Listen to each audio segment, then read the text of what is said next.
Hello friends, welcome to BPSC right way. Current affairs के इस session में आप सभी का स्वागत है। इसमें आज हम 11 जून तक की सभी इंपॉर्टेंट करंट अफेयर्स को कवर करने वाले हैं। और यदि अभी तक आपने हमारा टेलीग्राम ज्वाइन नहीं किया है तो @BPSC राइट वे ऑफिशियल जरूर ज्वाइन करें। यहाँ पर हम आपको रेगुलर करंट अफेयर्स के क्विज करवा रहे हैं, सो आज ही ज्वाइन करें। पहली न्यूज है 11 जून से पहला राष्ट्रीय प्रशिक्षण सम्मेलन, जिसे अंतर्राष्ट्रीय प्रदर्शनी और कन्वेंशन सेंटर प्रगति मैदान में प्रधानमंत्री के द्वारा लॉन्च किया जाएगा 11 जून को। इस विजन के मार्गदर्शन में राष्ट्रीय प्रशासनिक सेवा क्षमता निर्माण कार्यक्रम, जिसे शॉर्टकट में मिशन कर्मयोगी कहा जाता है, उसकी शुरुआत की गई है। और उसकी शुरुआत के बाद में ये पहला प्रशिक्षण सम्मेलन है। और इसकी जो मेजबानी है वो कौन कर रहा है? क्षमता निर्माण आयोग इस सम्मेलन की मेजबानी कर रहा है। इसका उद्देश्य क्या है? This is very important. इसका उद्देश्य है सही दृष्टिकोण, कौशल और ज्ञान के साथ भविष्य की जरूरतों के अनुरूप प्रशासनिक सेवा अधिकारियों को प्रशिक्षण देना। देश भर में प्रशासनिक सेवा प्रशिक्षण संस्थानों के बीच ये सहयोग को बढ़ावा देगा और प्रशासनिक अधिकारियों के लिए प्रशिक्षण इंफ्रास्ट्रक्चर को मजबूत करेगा। केंद्रीय मंत्री सर्बानंद सोनोवाल ने सागर समृद्धि ड्रेजिंग निगरानी प्रणाली का शुभारंभ किया है। देखिए, केंद्र की जो पहल है वेस्ट टू वेल्थ, इसी को फर्दर मूवमेंट देने के लिए सागर समृद्धि नाम का ये ऑनलाइन कार्यक्रम है, और जो कि एक ड्रेजिंग निगरानी प्रणाली का कार्यक्रम है। प्रणाली का विकास किया है पत्तन पोत परिवहन और जलमार्ग मंत्रालय की तकनीकी शाखा राष्ट्रीय बंदरगाह जलमार्ग एवं तट प्रौद्योगिकी केंद्र, इसके द्वारा इसे बनाया गया है। और ड्राफ्ट एंड लोडिंग मॉनिटर प्रणाली की पुरानी प्रणाली में ये सुधार लाएगा। यह जो प्रणाली है कई इनपुट रिपोर्ट, जैसे कि दैनिक ड्रेजिंग से पहले और बाद का जो सर्वेक्षण डेटा है उसे प्रोसेस करेगा और रियल टाइम ड्रेजिंग रिपोर्ट तैयार करेगा। यह बंदरगाहों की परिचालन लागत को भी कम करेगा। साथ ही जो प्रमुख बंदरगाह हैं उनकी अब ऑनलाइन निगरानी करने में मदद मिलेगी। वर्तमान में कोचीन और मुंबई बंदरगाहों ने इस निगरानी प्रणाली को अपनाया है। इसके अलावा जो न्यू मंगलौर पोर्ट है और दीनदयाल पोर्ट है, इसके ट्रायल चला रहे हैं। सरकार ने शहरी सहकारी बैंकों को मजबूती प्रदान करने के लिए 4 इनिशिएटिव्स की घोषणा की है। कौन कौन सी इनिशिएटिव्स हैं इन्हें हम देखेंगे। और पहले बात करेंगे कितने सहकारी बैंक है शहरी, लगभग 1514। इन्हें मजबूती देना है और उद्देश्य है सहकार से समृद्धि का दृष्टिकोण प्राप्त करना। इन पहलों की घोषणा की है भारतीय रिजर्व बैंक के द्वारा, और ये 4 पहले नीचे दी गई हैं। पहला है कि सहकारी बैंक अब रिजर्व बैंक से अनुमति लिए बिना ही अनुमोदित इलाके में प्रत्येक वित्त वर्ष में 10% नई शाखाएं खोल सकेंगे।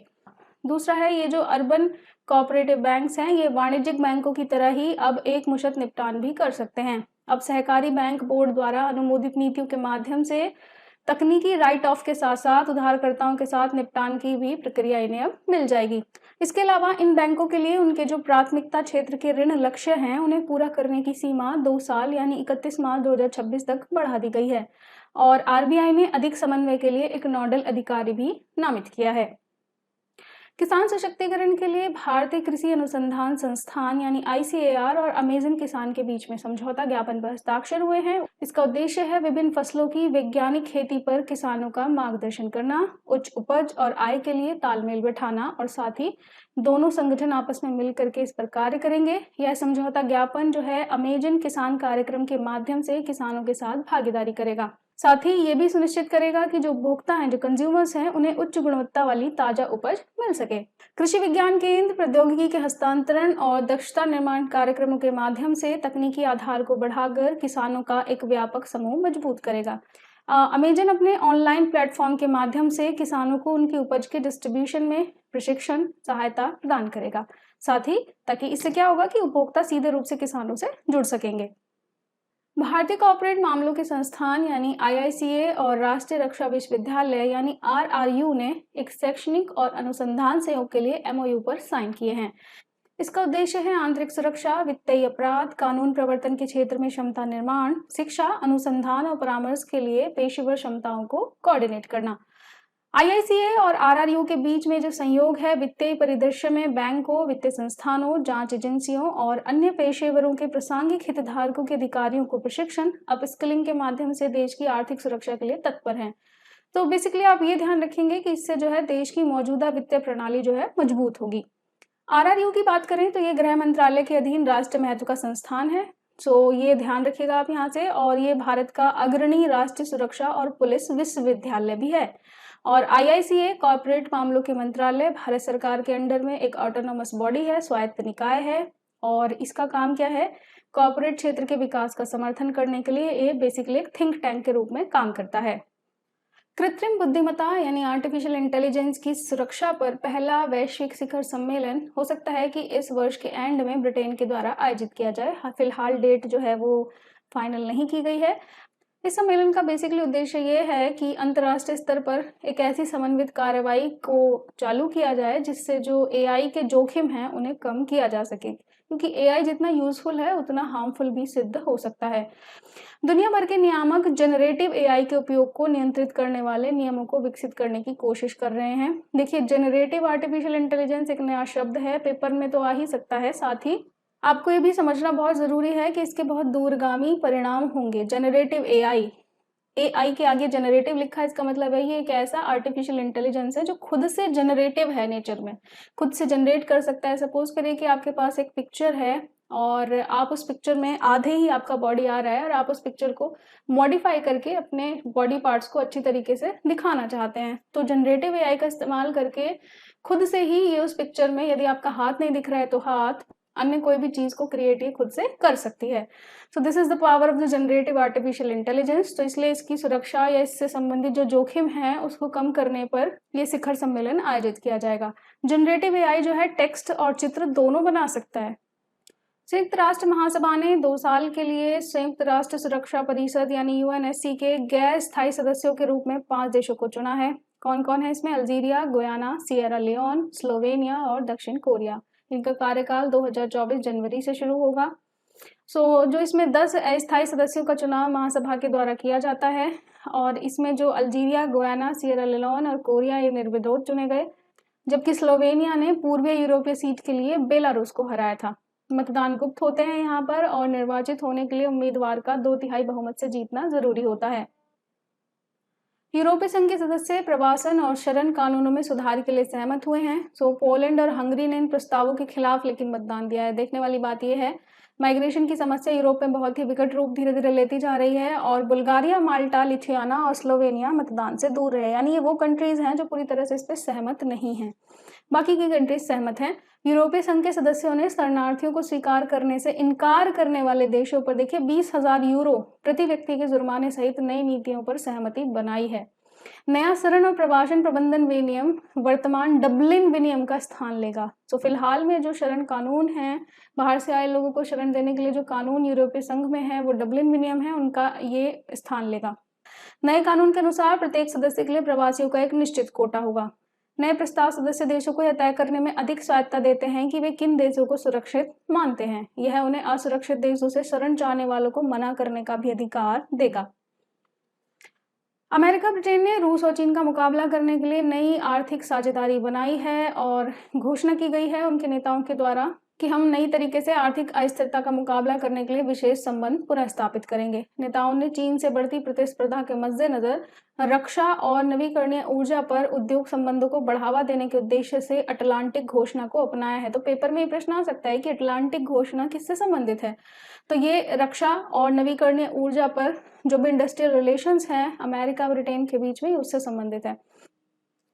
मिस वर्ल्ड 2023 सौंदर्य प्रतियोगिता का 71वां संस्करण की मेजबानी नवंबर या दिसंबर में भारत के द्वारा की जाएगी, 27 साल के बाद में। लास्ट टाइम किया था 1996 में। हालांकि यूएई को फरवरी में इसकी मेजबानी करनी थी, लेकिन फाइनली इसको संशोधित किया गया और भारत को इसके लिए चुना गया है।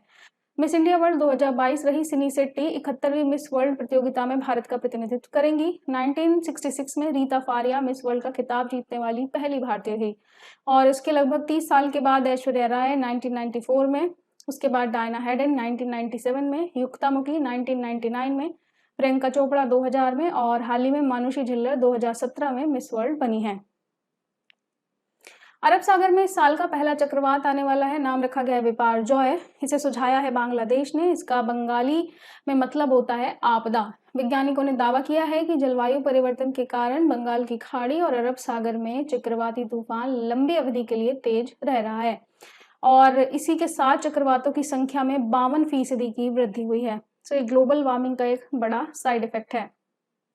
भारत अंतर्राष्ट्रीय निशानेबाजी खेल महासंघ जूनियर विश्व कप में शीर्ष पर रहा है। भारत ने इसमें 6 स्वर्ण, 6 रजत और 3 कांस्य पदक सहित कुल 15 पदक जीते हैं। इसमें भारत की ओर से कुल 39 भारतीय निशानेबाजों ने भाग लिया था और ये आयोजन किया गया था जर्मनी के सुहल में।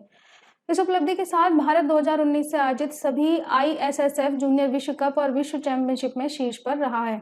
जिन लोगों ने स्वर्ण पदक जीते हैं उनके बारे में जानते हैं तो सैन्यम, धनुष श्रीकांत, अमनप्रीत सिंह, अभिनव शॉ और गौतमी भनोट ने स्वर्ण पदक जीते हैं। इसके अलावा कोरिया गणराज्य में 14 से 25 जुलाई तक जूनियर विश्व चैंपियनशिप का भी आयोजन किया जाएगा। सरकार ने mission on advanced and high impact research MAHIR यानी माहिर लॉन्च किया है। इसे सरकार ने बिजली क्षेत्र में उभरती प्रौद्योगिकियों की पहचान के लिए लॉन्च किया है। मेन उद्देश्य है बिजली क्षेत्र में नवीनतम और जो उभरती टेक्नोलॉजीज हैं उनका स्वदेशी अनुसंधान हो, विकास और प्रदर्शन का समर्थन करना। इस मिशन को ऊर्जा मंत्रालय, नवीन और नवीकरणीय ऊर्जा मंत्रालय और विभिन्न केंद्रीय सार्वजनिक क्षेत्र के उद्यमों के वित्तीय संसाधनों के द्वारा वित्त पोषित यानी इसकी फंडिंग की जाएगी। मिशन को शुरू में 23-24 से 27-28 तक 5 साल की अवधि के लिए लॉन्च किया जाएगा। यह आइडिया टू प्रोडक्ट के प्रौद्योगिकी जीवन चक्र दृष्टिकोण का पालन करेगा। भारतीय प्रधानमंत्री और सऊदी क्राउन प्रिंस मोहम्मद बिन सलमान ने द्विपक्षीय संबंधों पर समीक्षा की बैठक की है। तो क्या क्या संबंधों में इंपॉर्टेंट क्राइटेरिया है जरा देख लेते हैं। भारत और सऊदी अरब के बीच में मैत्रीपूर्ण संबंध हैं। बहुत पुराने आर्थिक और सामाजिक सांस्कृतिक संबंध हैं। 1947 में ये संबंध स्थापित किए गए थे। 2010 में दोनों देशों ने रियाद घोषणा पर हस्ताक्षर किए जिससे उनके द्विपक्षीय संबंधों को स्ट्रैटेजिक साझेदारी में बदल दिया गया। सऊदी अरब भारत का चौथा सबसे बड़ा व्यापारिक साझेदार है और इसके अलावा वार्षिक हज यात्रा भारत और सऊदी संबंधों का एक अन्य महत्वपूर्ण घटक है। प्राथमिक कृषि ऋण समिति यानी PACS को प्रधानमंत्री किसान समृद्धि केंद्रों के दायरे में लाया जाएगा। देश भर में लगभग 1 लाख PACS हैं और सहकार से समृद्धि के विजन को साकार करने के लिए सहकारिता मंत्रालय ने इसके लिए 5 महत्वपूर्ण फैसले लिए हैं, जैसे कि जैविक उर्वरकों विशेष रूप से फर्मेंटेड जैविक खाद और तरल फर्मेंटेड जैविक खाद के विपणन से इन्हें जोड़ा जाएगा। मैपिंग के आधार पर जो उर्वरक खुदरा विक्रेता के रूप में कार्य नहीं कर रही समितियों की भी पहचान की जाएगी और व्यवहार्यता के आधार पर उन्हें चरणबद्ध तरीके से खुदरा विक्रेता के रूप में कार्य करने के लिए भी प्रोत्साहित किया जाएगा। आपूर्ति और विपणन श्रृंखला में थोक और खुदरा विक्रेताओं के रूप में इन समितियों को शामिल किया जाएगा। इसके अलावा उर्वरक और कीटनाशकों के छिड़काव के लिए इन समितियों को ड्रोन उद्यमों के रूप में कार्यरत किया जाएगा। DRDO ने उड़ीसा के तट से यानी डॉक्टर APJ अब्दुल कलाम द्वीप से अग्नि प्राइम बैलिस्टिक मिसाइल का सफल परीक्षण किया है। यह मिसाइल के 3 सफल विकास परीक्षणों के बाद पहला प्री इंडक्शन नाइट लॉन्च था। इससे पहले भी इसके सफल परीक्षण किए जा चुके हैं पर यह पहला प्री इंडक्शन नाइट लॉन्च था जो सिस्टम की सटीकता को मान्यता देता है। अग्नि प्राइम की बात करें तो अग्नि मिसाइल का ही एक अपग्रेडेड संस्करण है। इसकी रेंज 1000 से 2000 किलोमीटर के बीच है। इसे रेल या सड़क मार्ग से लॉन्च किया जा सकता है। परिचालन की आवश्यकताओं के अनुसार इसे ले जाया भी जा सकता है। इसका वजन अग्नि 3 मिसाइल से 50% कम है और नए गाइडेड और प्रणोदन प्रणाली से ये लेस है। 5वां राज्य खाद्य सुरक्षा सूचकांक 2022-23 लॉन्च किया गया है। खाद्य एवं औषधि प्रशासन विभाग जम्मू कश्मीर को 21-22 और 23 यानी ये लगातार तीसरी बार है जब उसे UT यानी केंद्र शासित प्रदेश श्रेणी में पहला स्थान मिला है। जम्मू कश्मीर ने भारत में ईट राइट मेला जिलों की अधिकतम संख्या के लिए भी इसे प्रथम पुरस्कार दिया गया है। FSSAI ने इस पुरस्कारों को जारी किया कब? विश्व खाद्य सुरक्षा दिवस पर। कमेंट बॉक्स में बताइए विश्व खाद्य सुरक्षा दिवस कब मनाया जाता है। और इसको 2018-19 में लॉन्च किया गया था। किसको? राज्य खाद्य सुरक्षा सूचकांक को। बड़े राज्यों की बात करें तो केरल फर्स्ट रैंक पर है, उसके बाद पंजाब और तमिलनाडु का स्थान है। छोटे राज्यों की बात करें तो गोवा टॉप पर है, उसके बाद मणिपुर और सिक्किम आते हैं। तो यूटीज की बात करें तो जम्मू कश्मीर फर्स्ट पर है, दिल्ली और चंडीगढ़ दूसरे और तीसरे स्थान पर हैं। मनसुख मंडाविया ने घोषणा की है कि देश भर में 100 स्ट्रीट फूड स्थापित की जाएंगी और इसके अलावा इसी अवसर पर उन्होंने रैपिड फूड टेस्टिंग किट का भी अनावरण किया। ये योजना 2019 में शुरू की गई थी। केंद्रीय मंत्रिमंडल की आर्थिक समिति ने कोयला और लिग्नाइट अन्वेषण योजना को 2026 तक जारी रखने की मंजूरी दी है। इसमें लगभग 2,980 करोड़ के अनुमानित व्यय है। इसकी जो अवधि है 2021-22 से बढ़ाकर 2025-26 कर दी गई है। इस योजना के तहत कोयला और लिग्नाइट की खोज 2 चरणों में की जाती है। पहला है प्रचार संबंधी क्षेत्रीय अन्वेषण और दूसरा है गैर कोल इंडिया लिमिटेड ब्लॉकों में विस्तृत अन्वेषण। इन अन्वेषणों के माध्यम से तैयार की गई भूवैज्ञानिक रिपोर्ट का उपयोग करके ही नए कोयला ब्लॉकों की नीलामी की जाती है। कोयला और लिग्नाइट संसाधनों की खोज का मुख्य लक्ष्य क्या है? देश के भीतर उनकी उपस्थिति, मात्रा और गुणवत्ता का आकलन करना। विश्व बैंक के द्वारा वैश्विक आर्थिक विकास दर को 3.1% से घटाकर 2.1% कर दिया गया है। रीजन बताया है कि तीव्र ब्याज दर में वृद्धि हो रही है। सारे जो फेडरल बैंक्स हैं सभी कंट्रीज के वो ब्याज दर में वृद्धि कर रहे हैं और इससे निम्न आय वाले देशों में कमजोरियां भी साथ ही उभर कर सामने आ रही हैं। साथ ये भी बोला है कि 2024 में वापस से 2.4% विकास दर हासिल कर सकेगी ग्लोबल इकोनॉमी। 6 जून को ये जारी की गई ग्लोबल इकोनॉमी प्रोस्पेक्टस रिपोर्ट के मुताबिक ये बात विश्व बैंक ने कही है। क्वेश्चन यहाँ से भी आता है कि ग्लोबल इकोनॉमिक्स प्रोस्पेक्टस कौन जारी करता है? So answer is world bank. साथ ही ये भी देखना है कि जो फेडरल बैंक्स हैं वो ब्याज दरों में वृद्धि क्यों कर रहे हैं? बिकॉज बढ़ती महंगाई से निपटने के लिए। सो जो लगातार महंगाई बढ़ रही है, अर्थव्यवस्थाएं मंदी के दौर में जा रही हैं और इसी के चलते रिजर्व बैंक जो है वो इंटरेस्ट रेट को बढ़ा रहे हैं। इसके अलावा यूक्रेन पर रूस के हमले के कारण भी बहुत ज़्यादा ऊर्जा और खाद्य आपूर्ति का संकट है। कोविड-19 महामारी के तो अभी भी प्रभाव मौजूद हैं ही। भारत की बात करें तो इसने बताया कि भारत के 6.3% की दर से बढ़ने के इस वित्त वर्ष में अनुमान है, जो कि प्रमुख देशों में सबसे अधिक है। चीन का इसमें लगभग 5.6 के आसपास है। साल 2022 में ये दर 7.2% थी भारत के लिए। भारत, फ्रांस और संयुक्त अरब अमीरात समुद्री साझेदारी अभ्यास ओमान की खाड़ी में शुरू हुआ 7 जून को, और ये पहला संस्करण था जो ओमान की खाड़ी में शुरू हुआ है। भूतल warfare, helicopter cross deck landing operation, उन्नत वायु रक्षा अभ्यास, बोर्डिंग ऑपरेशन इन सभी अभ्यासों का हिस्सा है। इसमें INS तरकस और फ्रांसीसी जहाज सरकॉफ, फ्रेंच राफेल विमान और संयुक्त अरब अमीरात की तरफ से समुद्री गश्ती विमान भाग ले रहे हैं। भारत का याद रखिएगा INS तरकस। उद्देश्य है भाग लेने वाले देशों की नौसेनाओं के बीच त्रिपक्षीय सहयोग को बढ़ावा देना। विश्व महासागर दिवस 2023 8 जून को मनाया गया। थीम थी प्लैनेट ओशन टाइड्स और चेंजिंग। सब चीज चेंज हो रही है because of the global warming. 2008 में पहली बार इस दिवस को मनाने के लिए घोषणा की गई थी। जहाजों से प्रदूषण, समुद्री कूड़े और जहाजों से वायु प्रदूषण जैसी समस्याओं से निपटने के लिए 1973 में अंतर्राष्ट्रीय समुद्री संगठन का भी गठन किया गया था। बिहार सरकार और भारतीय हवाई अड्डा प्राधिकरण यानी AAI के बीच में एक MOU पर साइन किए गए। इसके तहत बिहार में दरभंगा और पूर्णिया हवाई अड्डों पर नए सिविल एनक्लेव बनाए जाएंगे। दरभंगा हवाई अड्डे पर अस्थायी सिविल एनक्लेव से हवाई सेवा जो है अभी चालू है, और पूर्णिया के चूनापुर एयरबेस में सिविल एनक्लेव के निर्माण का प्रस्ताव पिछले कई सालों से अधर में लटका हुआ है। चूनापुर में भारतीय वायुसेना का वर्तमान एयरबेस भारतीय चीन युद्ध के तुरंत बाद 1962 में बनाया गया था। क्षेत्रीय संपर्क योजना जो है RCS, उड़े देश काम नागरिक योजना के तहत ही AAI ने वाणिज्यिक उड़ान संचालन शुरू करने के लिए पूर्णिया में सिविल एनक्लेव विकसित करने की योजना बनाई है। इसके लिए बिहार सरकार AAI को निःशुल्क जमीन मुहैया कराएगी। बिहार के महत्वपूर्ण हवाई अड्डों में शामिल हैं जयप्रकाश नारायण हवाई अड्डा, और जो कि पटना को सेवा प्रदान करता है, और गया हवाई अड्डा एक अंतर्राष्ट्रीय हवाई अड्डा है जो वहां पर सिचुएटेड है। एम्स नागपुर NABH मान्यता प्राप्त करने वाला पहला एम्स बन गया है। NABH यानी राष्ट्रीय प्रत्यायन बोर्ड, और इसमें रोगी देखभाल, सुरक्षा और संगठनात्मक दक्षता जैसे क्षेत्रों में अस्पतालों के प्रदर्शन का आकलन करने का काम NABH करता है। आकलन 600 से अधिक स्टैंडर्ड्स पर किया जाता है। RBI ने दूसरी द्विमासिक नीति लागू की है और रेपो रेट 6.5% पर वैसे की वैसे बनी हुई है। स्थायी जमा सुविधा 6.25 और सीमांत स्थायी सुविधा 6.75% पर बनी हुई है।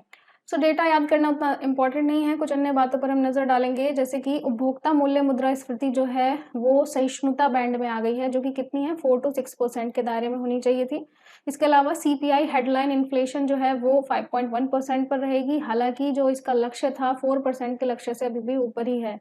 इसके अलावा अब बैंक जो है रुपए प्रीपेड फॉरेक्स कार्ड जारी कर सकते हैं। यह रुपया वाउचर के दायरे का विस्तार करेगा। पायलट प्रोजेक्ट के तहत जून के अंत तक 10 लाख ग्राहकों के साथ सेंट्रल बैंक डिजिटल करेंसी की टेस्टिंग भी की जाएगी। NHAI ने पर्यावरणीय उत्तरदायित्व पर पहली वित्तीय वर्ष 2021-22 के लिए स्थिरता रिपोर्ट जारी की है। तो फर्स्ट टाइम है ये, इसलिए इम्पोर्टेंट है। वित्त वर्ष 19-20 और 21-22 में खपत में कमी के कारण प्रत्यक्ष जो उत्सर्जन रहा है उसमें 18.44 और 9.49% की कमी आई है। ऊर्जा खपत, संचालन, परिवहन और यात्रा से ग्रीन हाउस गैस उत्सर्जन में 2020-21 में 9.7 और 21-22 में 2% की कमी आई है। NHAI ने ऊर्जा की तीव्रता में भी काफी गिरावट हासिल की है, 37% और 2021-22 में 27% की कमी। फास्टैग के माध्यम से होने वाली इलेक्ट्रिक टोल संग्रह ने भी कार्बन फुटप्रिंट को कम करने में मदद की है। इसके अलावा पिछले 3 साल में राष्ट्रीय राजमार्गों के निर्माण के लिए फ्लाई ऐश और प्लास्टिक कचरे जैसी पुनर्चक्रित सामग्रियों का उपयोग भी किया गया है। वन्य जीवों की सुरक्षा और मानव पशु संघर्ष को कम करने के लिए 20 राज्यों में 100 से अधिक वन्य जीव क्रॉसिंग का निर्माण किया गया है। राजमार्गों के किनारे पौधे लगाना जैसी चीजों को भी यहाँ पर अप्लाई किया गया है। इसके अलावा पिछले 3 सालों में NHAI में महिलाओं और वंचित समुदाय के लोगों को रोजगार प्रदान करने में भी मदद मिली है। यह सस्टेनेबिलिटी रिपोर्ट ग्रीन फाइनेंसिंग के लिए भी नए अवसर खोलेगी, यानी ऐसे प्रोजेक्ट्स रेलवे रोड के जहाँ पर ग्रीन फाइनेंसिंग हो। सो ये सारी चीज़ें इसमें हैं। इसके बाद है 2000 प्राथमिक कृषि ऋण समितियों को प्रधानमंत्री भारतीय जनऔषधि केंद्र खोलने की अनुमति दी गई है। मीन्स कि अब पीएसीएस भी प्रधानमंत्री भारतीय जनऔषधि केंद्र खोल सकते हैं। 1000 पीएमबीजेए के अगस्त 2023 तक और शेष 1000 दिसंबर 2023 तक खोले जाएंगे। ठीक है, इसमें 1800 प्रकार की दवाएं यहाँ पर मिलेंगी। 285 किस्म के अन्य चिकित्सा उपकरण भी उपलब्ध होते हैं। ब्रांडेड दवाओं की तुलना में जो जेनेरिक मेडिसिन होती हैं जो कि भारतीय जनऔषधि केंद्र पर मिलती हैं वो 50 to 90% कम रेट पर मिलती हैं। व्यक्तिगत आवेदकों के लिए डी फार्मा या बी फार्मा का होना जरूरी होता है और इसके अलावा कोई संगठन, एनजीओ या कोई धर्मार्थ संगठन भी इसके लिए अप्लाई कर सकता है। अप्लाई फीस है 5000 रुपीज। विशेष जिलों में आकांक्षी जिले, हिमालय पर्वतीय क्षेत्र, उत्तरी पूर्वी राज्य और द्वीप समूह शामिल हैं जिन्हें छूट मिलती है थोड़ी सी। प्राथमिक कृषि सहकारी ऋण समितियों यानी पैक्स की बात करें तो वे भारत में त्रिस्तरीय अल्पकालिक सहकारी ऋण के निम्नतर स्तर का निर्माण करते हैं और राज्य के स्तर पर राज्य सहकारी बैंक होते हैं, जिले के स्तर पर जिला केंद्र सहकारी बैंक होते हैं और सबसे नीचे के लेवल पर पीएसीएस होते हैं।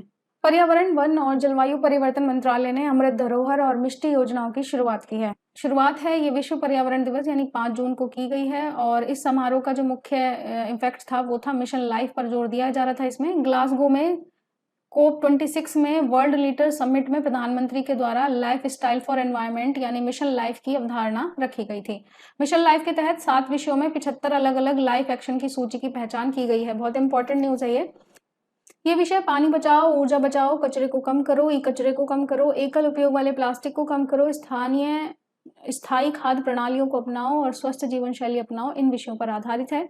भारत के द्वारा 2022 में चिन्हित एकल उपयोग वाली प्लास्टिक वस्तु के निर्माण, आयात, स्टॉकिंग, वितरण, बिक्री और उपयोग पर प्रतिबंध लगा दिया गया है ऑलरेडी। और जो सिंगल यूज प्लास्टिक होते हैं, इसके अलावा पर्यावरण मंत्री ने इंडियन ऑयल की अनबॉल्टेड पहल के बारे में बात की है। करीब 28 पॉलिथीन टेराफ्लेट पीईटी बोतलों को रिसाइकिल करके यूनिफॉर्म तैयार की जाएगी।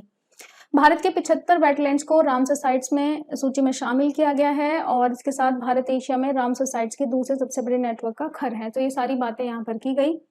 इसके अलावा सरकार ने रामसर साइटों के अद्वितीय संरक्षण मूल्यों को बढ़ावा देने के लिए इस वर्ष के बजट के तहत ही अमृत धरोहर पहल की घोषणा की गई थी। तो अमृत धरोहर जुड़ा है सीधा किससे? रामसर साइट से। 5 जून को रामसर स्थलों से संबंधित अमृत धरोहर का कार्यान्वयन शुरू किया गया था। मिष्टी योजना की बात करें तो ये तटीय आवासों और वास्तविक आय के लिए मैंग्रोव पहल, मैंग्रोव से जुड़ा हुआ है मिष्टी पहल और इसकी घोषणा केंद्रीय बजट 2023-24 में की गई थी। इसे भी 5 जून को ही शुरू किया गया। कहाँ पे? तटीय राज्य और केंद्र शासित प्रदेशों की भागीदारी के साथ। इस कार्यक्रम के तहत 9 तटीय राज्य हैं और 4 केंद्र शासित प्रदेश हैं। 9 4 13 हो गए टोटल और इसमें लगभग 540 वर्ग किलोमीटर क्षेत्र को 5 वर्षों में कवर किया जाएगा, 2023 से 2028 तक। यहाँ पे मैंग्रोव्स लगाए जाएंगे। केंद्रीय मंत्री श्री यादव ने नीति आयोग के global call for ideas and papers के 5 विजेताओं को भी सम्मानित किया। उन्होंने नीति आयोग द्वारा तैयार 3 संग्रहों का भी विमोचन किया। सरकार ने अरहर, उड़द और मसूर की दाल के लिए 40% की खरीद सीमा को हटा दिया है और 2023-24 में मूल्य समर्थन योजना यानी पीएसएस के तहत ये कदम उठाया गया है। दालों का घरेलू उत्पादन बढ़ाने के लिए यह निर्णय बिना किसी सीमा के एमएसपी पर किसानों से दालों की खरीद का आश्वासन भी देता है। 2 जून को सरकार ने जमाखोरी और अनैतिक व्यापार गतिविधियों को रोकने और उपभोक्ताओं को वहन करने की क्षमता में सुधार करने के लिए आवश्यक वस्तु अधिनियम यानी असेंशियल जो वस्तु है 1955 एक्ट को लागू करके तूर और उड़द पर स्टॉक सीमा लगा दी थी। थोड़ा सा डेटा देख लेते हैं। 2021-22 की एनुअल रिपोर्ट के हिसाब से मसूर के उत्पादन में मध्य प्रदेश टॉप पर है और आर्थिक सर्वेक्षण 22-23 के अनुसार भारत में तूर के उत्पादन में महाराष्ट्र पहले स्थान पर है। कुल दलहन की बात करें तो मध्य प्रदेश फर्स्ट पर है और उसके बाद महाराष्ट्र और राजस्थान का नंबर आता है। यहाँ से प्रश्न बन सकते हैं। शिक्षा मंत्रालय ने 2023 के लिए राष्ट्रीय संस्थागत रैंकिंग फ्रेमवर्क का 8वां संस्करण जारी किया गया है। इसमें आईआईटी मद्रास ने समग्र श्रेणी में टॉप रैंक हासिल की है। इसके बाद आईआईसी बेंगलुरु और आईआईटी दिल्ली दूसरे और तीसरे स्थान पर है। इंजीनियरिंग श्रेणी में भी आईआईटी मद्रास टॉप पर है। इसके बाद मिरांडा हाउस, हिंदी कॉलेज और प्रेसिडेंसी कॉलेज भारत के शीर्ष 3 कॉलेज में आए हैं और मेडिकल कॉलेज की बात करें तो एम्स दिल्ली। विश्वविद्यालय श्रेणी में आईआईएससी बेंगलुरु टॉप पर है, जेएनयू सेकंड है और जामिया मिलिया इस्लामिया 3rd नंबर पर है। इस वर्ष एक नया, ये इंपॉर्टेंट है, इस वर्ष कृषि और संबद्ध क्षेत्र श्रेणी को इसमें जोड़ा गया है और इसमें पहले स्थान पर कौन आया है? भारतीय कृषि अनुसंधान संस्थान नई दिल्ली। शीर्ष 3 कानून संस्थानों की बात करें तो एनएलयू बेंगलुरु, दिल्ली और हैदराबाद नालसार ये इसमें टॉप पर रहे हैं। आईएसएससी बेंगलुरु भारत में शीर्ष अनुसंधान संस्थान बनकर भी उभरा है। फार्मेसी श्रेणी में national institute for pharmaceuticals education and research Hyderabad ने टॉप किया है और मैनेजमेंट श्रेणी में IIM अहमदाबाद को टॉप रैंक मिली है। विश्व का सबसे बड़ा संरक्षण सम्मेलन 2025 में संयुक्त अरब अमीरात के द्वारा आयोजित किया जाएगा। International union for conservation of nature यानी IUCN की 2025 में विश्व संरक्षण कांग्रेस की मेजबानी की बोली UAE ने जीती है। WCC संरक्षणवादियों की दुनिया की सबसे बड़ी और सबसे महत्वपूर्ण सभा है। इसमें 160 से अधिक देशों के 10,000 से अधिक प्रतिनिधियों के भाग लेने की उम्मीद है। ये अक्टूबर 2025 में होगी आबू धाबी में। और WCC जो है 2025 का एक ऐसा कार्यक्रम होगा जो स्थानीय और वैश्विक चुनौतियों के बीच हमारे ग्रह की रक्षा के लिए संरक्षण कार्रवाई को प्रेरित कर सकता है। IUCN की बात करें तो 1948 में संस्थापित है और दुनिया का सबसे बड़ा और सबसे विधिक पर्यावरण नेटवर्क ये बन गया है। जम्मू कश्मीर की भद्रवाह घाटी में केंद्रीय मंत्री जितेंद्र सिंह के द्वारा लेवेंडर महोत्सव का उद्घाटन किया गया। ये भारत की लेवेंडर राजधानी के रूप में उभर कर आया है जम्मू कश्मीर। ज्योग्राफी का प्रश्न तो ये बन सकता है कि भद्रवाह घाटी कहाँ पर है, जम्मू कश्मीर में है।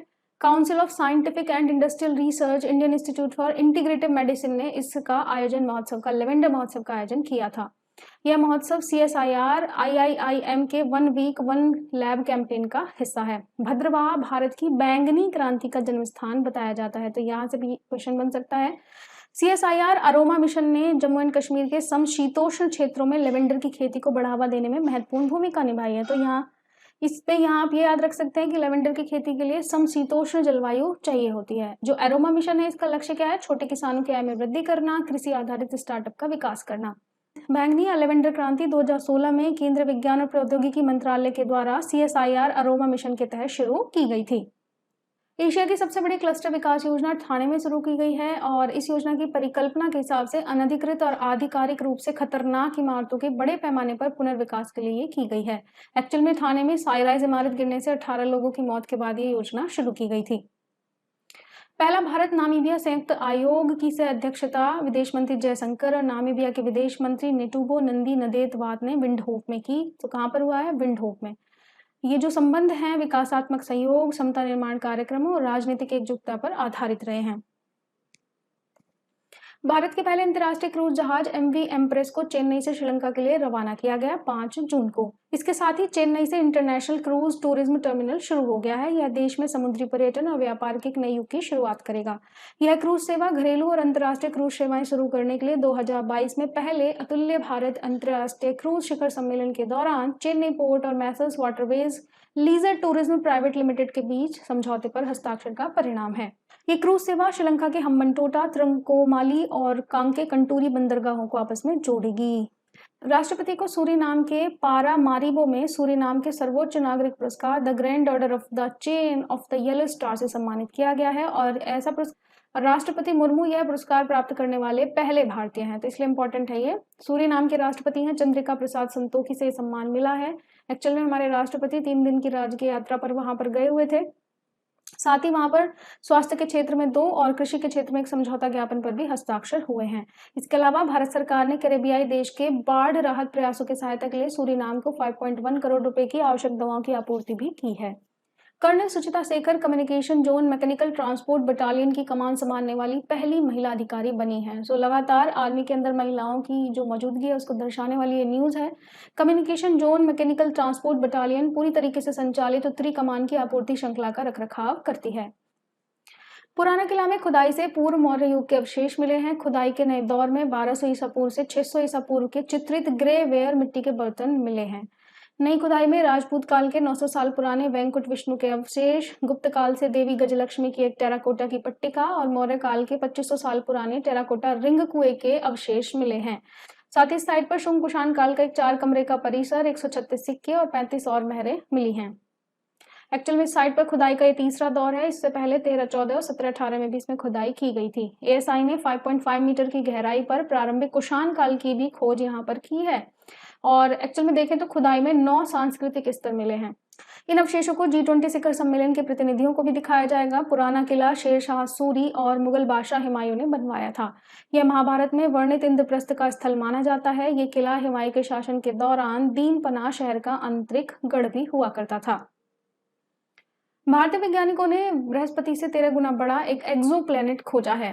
फिजिकल रिसर्च लैबोरेटरी के प्रोफेसर अभिजीत चक्रवर्ती के नेतृत्व में एक टीम ने इस एलियन ग्रह को खोजा है, जो कि आकार में बृहस्पति से 13 गुना बड़ा है। नाम है TOI 4603b या HD 245134b। ये लगभग इसी नाम के जैसे तारों की परिक्रमा करता है और इन वैज्ञानिकों के द्वारा खोजा गया यह तीसरा एक्सोप्लैनेट है। भारत, जर्मनी, स्विट्जरलैंड और यूएसए के वैज्ञानिकों ने इस ग्रह के द्रव्यमान का पता लगाया। कहाँ से? माउंट आबू के गुरु शिखर वेधशाला में स्थित रेडियल वेग अबू स्काई सर्च स्पेक्ट्रोग्राफ यानी पारस का उपयोग करके। गुरु शिखर वेधशाला कहाँ स्थित है? माउंट आबू में। Electronics repair services outsourcing pilot पहल शुरू हो गई है। भारत को दुनिया की मरम्मत राजधानी बनाने के लिए कुछ नीति और प्रक्रिया परिवर्तनों को मान्य करने के लिए ये पायलट परियोजना शुरू की गई है। इलेक्ट्रॉनिक्स और सूचना प्रौद्योगिकी मंत्रालय, केंद्रीय अप्रत्यक्ष कर और सीमा शुल्क बोर्ड, विदेश व्यापार महानिदेशालय और साथ ही पर्यावरण मंत्रालय ने इस नीति और प्रक्रिया परिवर्तनों को लागू करने के लिए उद्योग के साथ सहयोग किया है। ये परिवर्तन भारत को विश्व स्तर पर ICT उत्पादों के लिए सबसे आकर्षक मरम्मत गंतव्य बना देंगे। रिपेयरिंग के लिए एक तरीके से भारत को उभारा जा रहा है। केंद्रीय स्वास्थ्य मंत्रालय के द्वारा OTT प्लेटफॉर्म पर तंबाकू विरोधी चेतावनी के लिए नए नियम अधिसूचित किए गए हैं। तंबाकू उत्पादों को प्रदर्शित करने वाली ऑनलाइन क्यूरेटेड सामग्री के प्रकाशकों को दिशा निर्देशों का पालन करना अनिवार्य है। तंबाकू विरोधी हेल्थ स्पॉट का प्रदर्शन शामिल है, जो कार्यक्रम की शुरुआत में मध्य में कम से कम 30 सेकंड तक चलेगा।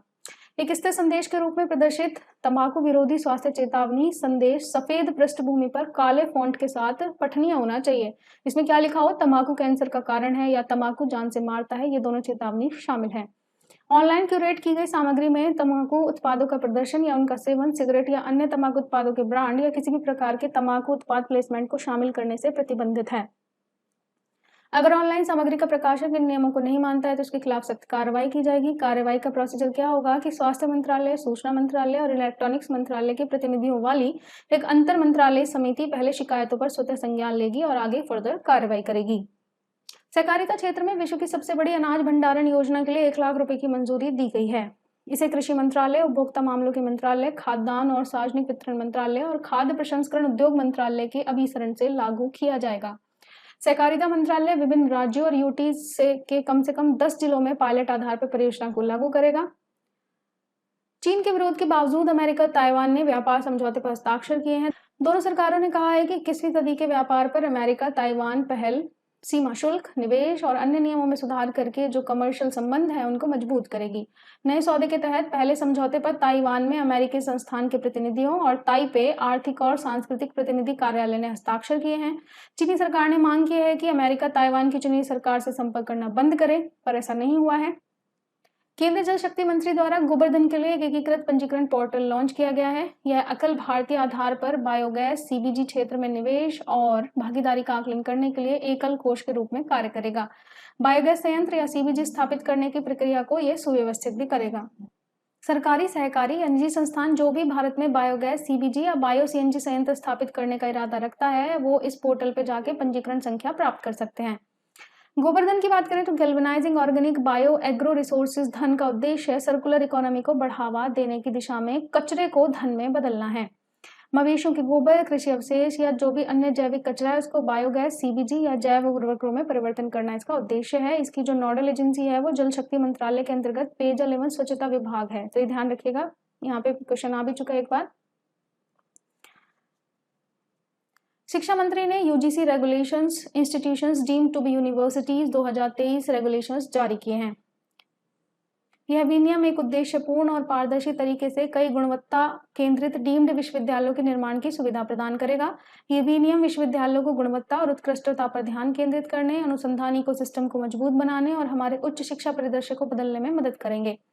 1956 का UGC अधिनियम केंद्र सरकार को धारा 2F के तहत विश्वविद्यालय के अलावा अन्य किसी संस्थान को UGC का यूनिवर्सिटी यानी संबद्ध विश्वविद्यालय के रूप में नामित करने का अधिकार देता है।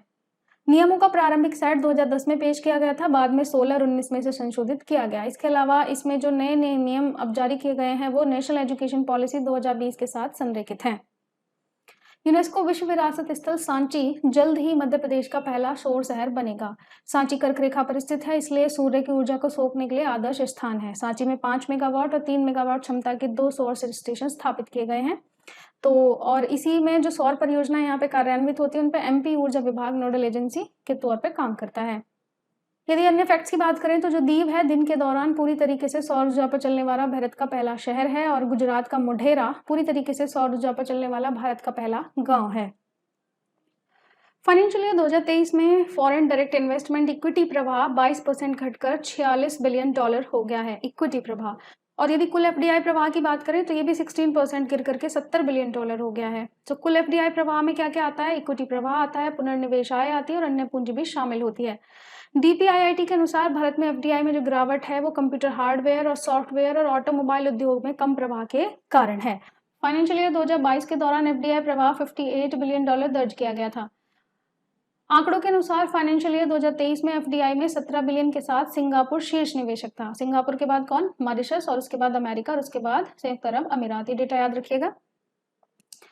विश्व पर्यावरण दिवस 5 जून को मनाया जाता है। 1972 में संयुक्त राष्ट्र ने विश्व पर्यावरण पर स्टॉकहोम सम्मेलन में 5 जून को ही विश्व पर्यावरण दिवस के रूप में अपनाया था, तो तभी से मनाया जा रहा है। 1973 में फर्स्ट टाइम ये मनाया गया। उस समय का थीम थी केवल एक पृथ्वी, ओनली वन अर्थ। 2023 में इसकी 50वीं वर्षगांठ है, इसलिए इंपॉर्टेंट है। और इसकी मेजबानी 2023 की कोटे डी आइवर नीदरलैंड के साथ साझेदारी में की गई है। इस वर्ष की थीम है प्लास्टिक प्रदूषण का समाधान, beat plastic pollution. Beat plastic pollution 45वें विश्व पर्यावरण दिवस की भी थीम थी, और जिसकी मेजबानी भारत ने की थी। तो ये इंपॉर्टेंट यहाँ से न्यूज बनती है।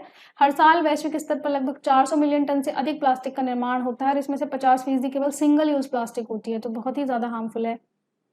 तीसरा खेल इंडिया यूनिवर्सिटी गेम 3 जून को संपन्न हो गया। इस बार लखनऊ में, इस बार उत्तर प्रदेश में किया गया था। तीसरे संस्करण में Punjab university Chandigarh overall championship बना। गुरु नानक देव विश्वविद्यालय अमृतसर दूसरे स्थान पर रहा है, और कर्नाटक की जैन यूनिवर्सिटी ने इस बार तीसरा स्थान लिया, जो कि पिछली बार की चैंपियन रही थी। भारत का पहला कार्बन तटस्थ न्यूट्रल गांव ठाणे जिले के भिवंडी तालुका में विकसित किया जा रहा है। पंचायती राज मंत्रालय के मंत्री हैं कपिल पाटिल ने हाल ही में ये बात कही है। इसके अलावा अप्रैल 2022 में पल्ली गांव, जो कि जम्मू के शामा में है, वो भारत की पहली कार्बन तटस्थ पंचायत बन गया था। वेरी इंपॉर्टेंट न्यूज, भारतीय विधि आयोग ने राजद्रोह कानून को बनाए रखने की सिफारिश की है। एक्चुअल में राजद्रोह कानून के प्रावधानों पर सुप्रीम कोर्ट ने 11 मई 2022 को रोक लगा दी थी। इसने केंद्र और राज्य सरकार को इस कानून के तहत लोगों को गिरफ्तार करने से रोक दिया था। तो अब विधि आयोग की रिपोर्ट आई है, उसने कहा है कि नहीं, इसको लागू रखा जाए, और क्योंकि केवल ये औपनिवेशिक विरासत है यानी अंग्रेजों की देन है, इसलिए इसको निरस्त किया जाए, ये इसका वैध आधार नहीं है। इसने प्रावधानों की व्याख्या, समझ और उपयोग पर अधिक स्पष्टता लाने के लिए भारतीय दंड संहिता की धारा 124A में कुछ संशोधनों का जरूर सुझाव दिया है। तो 124A ही जो है राजद्रोह से यानी सेडिशन से रिलेट करती है। एक्चुअल में इसके दुरुपयोग बहुत ज्यादा होते हैं, इसी में सुप्रीम कोर्ट ने इसको रोक लगाया था। न्यायमूर्ति ऋतुराज अवस्थी की अध्यक्षता वाले विधि आयोग ने कहा है कि 124A को केदारनाथ मामले में सुप्रीम कोर्ट के 1962 के फैसले के अनुरूप बनाने के लिए इसमें संशोधन किया जाना चाहिए। तो केदारनाथ मामला किससे जुड़ा हुआ है? राजद्रोह कानून से। 1962 का है ये। केदारनाथ केस में सुप्रीम कोर्ट ने कानून को हिंसा भड़काने वालों तक सीमित करके संवैधानिक वैधता को इसमें बरकरार रखा था, यानी आप केवल उन लोगों पर राजद्रोह लगाइए जो एक्चुअल में हिंसा भड़का रहे हैं, ये नहीं कि किसी पे भी लगा दिया जाए। आजकल इसका बहुत दुरुपयोग हो रहा है। तो भारतीय दंड संहिता की धारा 124 से देशद्रोह से संबंधित है। उसमें आजीवन कारावास की सजा के साथ साथ जुर्माना या 3 साल तक की कैद और जुर्माने का प्रावधान शामिल है।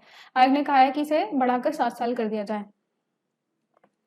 और लास्ट में और कुछ इंपॉर्टेंट खबरों पर नजर डालेंगे। CSIR institute Indian of technology research द्वारा सेंज HB नाम का एक स्वदेशी innovative rapid haemoglobin detection kit विकसित किया गया है। 3 दिवसीय शिक्षा महाकुंभ 9 जून को जालंधर में आयोजित किया गया। भारत के सिद्धार्थ चौधरी ने दक्षिण कोरिया में अंडर-20 एशियाई एथलेटिक्स चैंपियनशिप में स्वर्ण पदक जीता है। भारत और सर्बिया दशक के अंत तक द्विपक्षीय व्यापार को 320 मिलियन यूरो से 1 बिलियन यूरो तक ले जाने पर सहमत हुए हैं। रहने की लागत में वृद्धि के कारण यूरोजोन मंदी में प्रवेश कर गया है। उत्तर प्रदेश सरकार ने 1000 करोड़ रुपए के परिव्यय के साथ में नंद बाबा दुग्ध मिजन योजना की शुरुआत की है। भारत मालदीव की नौसेनाएं एक कथा अभ्यास के 6ठे संस्करण में भाग ले रही हैं। सरकार ने BSNL के लिए तीसरे पुनरुद्धार पैकेज को मंजूरी दी है। नारकोटिक्स कंट्रोल ब्यूरो ने एक Akhil Bharatiya dark net drug तस्करी कार्टेल को गिरफ्तार किया है। और साथ ही में न्यूजीलैंड के जो पूर्व प्रधानमंत्री रहे हैं जसिंडा अर्डेन को डैम ग्रैंड कंपेनियनशिप प्राप्त हुआ है। फिलहाल क्रिस हिपकिंस वर्तमान प्रधानमंत्री हैं। ईरान ने 6 जून को सऊदी अरब में अपने राजनयिक दूतावास को फिर से खोल दिया है। केरल फाइबर ऑप्टिकल नेटवर्क परियोजना शुरू कर रहा है, और यह एकमात्र राज्य है जहां इंटरनेट तक पहुंच को बुनियादी अधिकार दिया गया है। RBI गवर्नर शशिकांत दास ने अंतर्दृष्टि लॉन्च किया है। यह एक वित्तीय समावेशन डैशबोर्ड है। लातविया के नए राष्ट्रपति बने हैं एडगर रिकेविंग्स। ये पहले खुले तौर पर समलैंगिक राष्ट्रपति हैं। मेघालय में भारतीय यूरोपीय संघ संपर्क सम्मेलन शुरू हुआ है। उद्देश्य है भारत के पूर्वोत्तर राज्यों नेपाल, भूटान और बांग्लादेश जैसे पड़ोसी देशों से संपर्क के विस्तार के लिए निवेश को बढ़ावा देना। महाराष्ट्र सरकार ने लिंग समावेशी पर्यटन नीति को मंजूरी दी है और साथ ही 2 जून को चेन्नई जाने वाली कोरोमंडल एक्सप्रेस के 10 से 12 डिब्बे पटरी से उतर गए। संयुक्त अरब अमीरात ने विश्व मौसम विज्ञान संगठन का अध्यक्ष पद जीता है। 3 जून को मनाया जाता है विश्व साइकिल दिवस। थीम थी सतत विकास के लिए एक साथ सवारी। नाटो ने फिनलैंड की रक्षा के लिए आर्कटिक सैन्य अभ्यास किया। भारतीय स्प्रिंटर अमलान बोरगोहेन ने बेल्जियम के मर्केस में फ्लैंड्स कप 2023 एथलेटिक्स मीट में स्वर्ण पदक जीते। विश्व खाद्य सुरक्षा दिवस 7 जून को मनाया जाता है। थीम थी फूड स्टैंडर्ड सेव लिव्स। 2018 में इसे घोषित किया गया था, तब से इसे मनाया जा रहा है। रक्षा मंत्री और जर्मनी के रक्षा मंत्री ने 6 जून को नई दिल्ली में प्रतिनिधि मंडल की स्तर की वार्ता की और आईआईटी जंजीबार तंजानिया में पहला विदेशी परिसर खोलेगा आईआईटी मद्रास के तहत में। सरकार ने मणिपुर के मैतेई के लिए आरक्षण की मांग को हिंसा के लिए 3 सदस्यीय जांच पैनल का गठन किया है। तो ये थे आपके 11 जून तक के सभी इंपॉर्टेंट करंट अफेयर्स। फिर मिलते हैं आपसे अगले सेशन में, तब तक आप जुड़े रहें बीपीएससी राइट वे के साथ। Thank you.